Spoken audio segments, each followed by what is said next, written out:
हे अमृतसत्व हे या खोडापासून तयार करतात। हे औषध बाजारात देखील मिळतं अमृतसत्व या नावानं किंवा गुळवेल सत्व या नावानं। ते संधिवात, जुनाट आजार, जुने संधिवात म्हणजे जे सांध्यामध्ये ज्या वेदना होतात त्या सांध्याच्या वेदनासाठी ह्या अमृतसत्वाचा उपयोग चांगल्या पद्धतीने करून घेता येतो। अमृतसत्व हे अर्धा चमचा लोणी आणि अर्धा चमचा तूप हे एकत्र खडीसाखरेबरोबर एकत्र सकाळी संध्याकाळी घेतला असता तर ह्याच्या वापरानं कसलेही जुने आजार असू देत, यकृताचे विकार असू देत, संधिवाताचे विकार असू देत, जुनाट ज्वर, जुना ताप जो मुरलेला आहे त्यामध्ये हे काम करतं। ह्या सगळ्या आजारावरती अमृतसत्वासारखं चांगलं औषध कुठं नाही आहे। तर हे सर्रास सगळीकडे वापरलं जातं। आयुर्वेदिक वैद्य बऱ्याच प्रमाणात वापरात येणारं औषध म्हणजे हे गुळवेल सत्व आहे।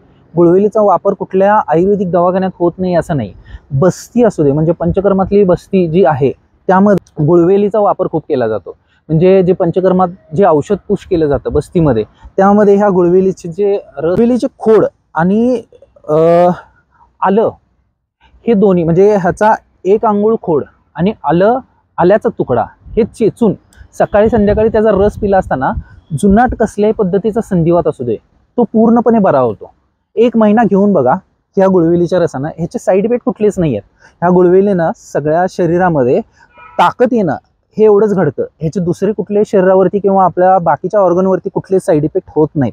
म्हणजे आयुर्वेदिक औषधांचा हा एक महत्त्वाचा उपयोग आहे की ह्याचे दुसऱ्या ऑर्गन्सवरती किंवा आधुनिक औषधाचा जसा आपल्या दुसऱ्या शरीरावरती साईड इफेक्ट होतो तसा साईड इफेक्ट ह्या हर्बल वनस्पतीचा, आयुर्वेदिक वनस्पतीचा कधीही होत नाही। याचा म्हणजे शंका मनामध्ये बाळगू नये की आयुर्वेदिक औषधानं कसले साईड इफेक्ट वगैरे होतात, तर ते पूर्णपणे चुकीचं आहे।